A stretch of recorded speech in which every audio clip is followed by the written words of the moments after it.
গাজা উপত্যকায় international stabilisation force ISF এর অংশ হিসেবে সেনা পাঠানোর পক্ষে পাকিস্তানের অধিকাংশ মানুষ। গ্যালাপ পাকিস্তানের এক নতুন জরিপে দেখা গেছে প্রায় 3/4 পাকিস্তানি এই প্রস্তাবকে সমর্থন করছেন। তবে এই সমর্থনের পাশাপাশি জনমনে রয়েছে নানা প্রশ্ন ও অনিশ্চয়তা। গাজায় যুক্তরাষ্ট্রের উদ্যোগে গঠিত বোর্ড অব পিসে পাকিস্তানের সেনাদের ভূমিকা ঠিক কী হবে, তারা সেখানে কোন দায়িত্ব পালন করবেন, এই বিষয়ে অনেকের ধারণা এখনও অস্পষ্ট। 15 জানুয়ারি থেকে 3 ফেব্রুয়ারি পর্যন্ত 1600 জনের সঙ্গে টেলিফোনে কথা বলে এই জরিপ করে গ্যালাপ পাকিস্তান। 95% আস্থা স্তরে জরিপটির ত্রুটির হার 2 থেকে 3% প্লাস বা মাইনাস, অর্থাৎ ফলাফল নির্ভরযোগ্য হিসেবেই ধরা যায়। জরিপে দেখা গেছে 73% পাকিস্তানি গাজায় সেনা পাঠানোর পক্ষে। এর মধ্যে 55% এই সিদ্ধান্তকে জোরালোভাবে সমর্থন করছেন এবং 18% কিছুটা সমর্থন জানিয়েছেন।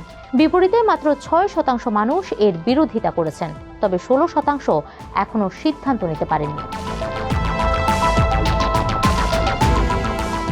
গাজায় সেনা পাঠানোর বিষয়ে পাকিস্তানের জনমত তুলনামূলকভাবে বেশ ঐক্যবদ্ধ হলেও যুক্তরাষ্ট্রের প্রস্তাবিত বোর্ড অব পিসে যোগ দেওয়া নিয়ে মতভেদ রয়েছে। গ্যালাপ পাকিস্তানের নির্বাহী পরিচালক বিলাল গিলানি আল জাজিরাকে বলেন, পাকিস্তানের মানুষ ফিলিস্তিনিদের পাশে থাকতে চান, কিন্তু কিভাবে সেই সমর্থন বাস্তবে কাজে লাগানো হবে এবং গাজার ভবিষ্যৎ নিয়ে যে রাজনৈতিক পরিকল্পনা হচ্ছে তা নিয়েও তাদের মধ্যে অনিশ্চয়তা রয়েছে। এক পক্ষ মনে করে, পাকিস্তান যখন যুক্তি, আইন ও ঐক্যের ভিত্তিতে কথা বলে তখনই তার কূটনৈতিক অবস্থান শক্তিশালী হয়। সেক্ষেত্রে দেশের বাইরে যে কোনো সামরিক সম্পৃক্ততা সংবিধান ও জাতিসংঘের নিয়ম মেনেই হওয়া উচিত। অন্যদিকে আরেক পক্ষের মতে, পাকিস্তানের সরাসরি ইন্টারন্যাশনাল স্টেবিলাইজেশন ফোর্সে যুক্ত না হওয়াই ভালো, তবে বোর্ড অব পিসে অংশ নেওয়াকে তারা কৌশলগতভাবে লাভজনক হিসেবে দেখছেন। তাদের মতে, এই মুহূর্তে এটি এমন একটি আন্তর্জাতিক প্ল্যাটফর্ম যেখানে গাজা যুদ্ধের সমাধান নিয়ে দেশগুলো ভূমিকা রাখার সুযোগ পাচ্ছে, যদিও এতে পাকিস্তানের বাস্তব লাভ কতটা হবে তা এখনও স্পষ্ট নয়। জরিপে দেখা গেছে গাজায় সেনা পাঠানোর সমর্থনে কিছু জনসংখ্যা ভিত্তিক পার্থক্য আছে। পুরুষদের মধ্যে সমর্থন 78%, নারীদের মধ্যে 68%। শহরাঞ্চলে সমর্থন 84%-এর বেশি আর গ্রামে 67%। এছাড়া শিক্ষাক্ষেত্রেও পার্থক্য লক্ষ্য করা গেছে। উচ্চ মাধ্যমিক বা তার উপরে শিক্ষিতদের মধ্যে সমর্থন 84%, কিন্তু কেবল উচ্চ বিদ্যালয় পাশদের মধ্যে 67%। গাজায় সেনা মোতায়েন নিয়ে জনগণের মধ্যে উদ্বেগ রয়েছে। ISF এর ভূমিকা, নেতৃত্ব ও উদ্দেশ্য স্পষ্ট নয়। এটি মূলত মার্কিন নেতৃত্বাধীন, যা সব দেশের কাছে বৈধ নাও মনে হতে পারে। এতে পাকিস্তান সরাসরি যুক্ত হলে হামাস সহ ফিলিস্তিনি দলগুলোর সঙ্গে সংঘাতের ঝুঁকি থাকতে পারে, যা ফিলিস্তিনি জনগণের ইচ্ছার সঙ্গে সঙ্গত নয়। পাকিস্তান এই পরিস্থিতিতে রাজনৈতিক ও কৌশলগতভাবে সামরিক জটিলতায় জড়ানোর জন্য প্রস্তুত নয়। পরিষ্কার ম্যান্ডেট, জাতিসংঘের অনুমোদন এবং ফিলিস্তিনিদের স্পষ্ট সম্মতি ছাড়া সেনা পাঠানোর দায়িত্ব জ্ঞানহীন সিদ্ধান্ত হবে। জরিপে দেখা গেছে মুসলিম দেশগুলোর যৌথ সমর্থন গাজায় সেনা মোতায়েনের জন্য সবচেয়ে গুরুত্বপূর্ণ শর্ত হিসেবে ধরা হচ্ছে। 64% মানুষ একে গুরুত্বপূর্ণ এবং 35% অত্যন্ত গুরুত্বপূর্ণ মনে করছেন। 86% মনে করছেন ফিলিস্তিনি নেতৃত্বের আনুষ্ঠানিক অনুরোধ থাকা প্রয়োজন, আর 81% বলছেন জাতিসংঘের অনুমোদন অপরিহার্য।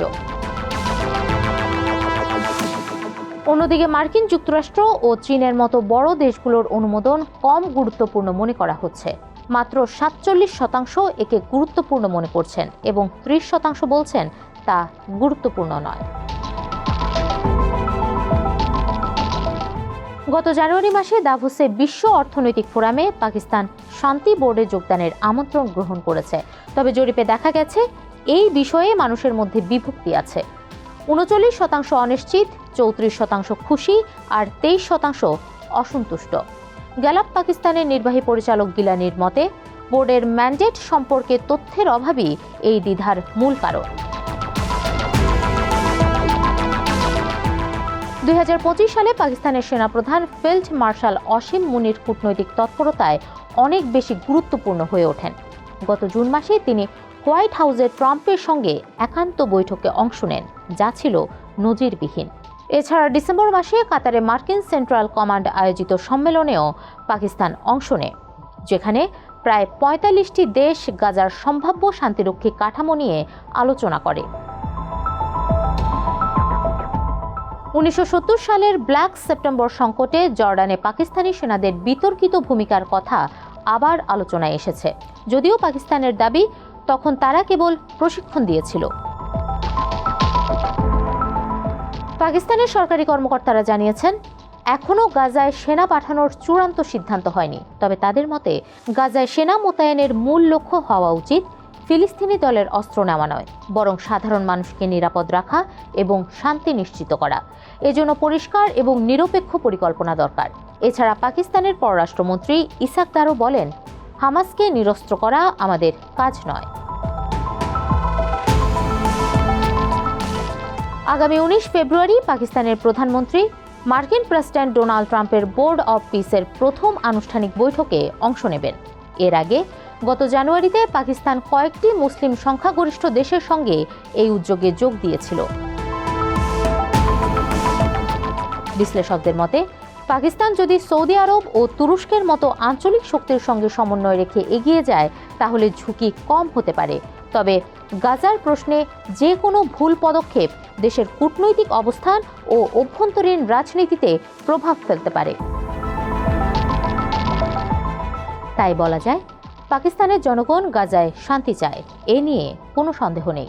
কিন্তু সেই শান্তির পথে সেনা পাঠানোই কি সঠিক উপায়, নাকি কূটনৈতিক ও মানবিক সহায়তাই বেশি কার্যকর হবে, সেই প্রশ্ন এখনও রয়ে গেছে।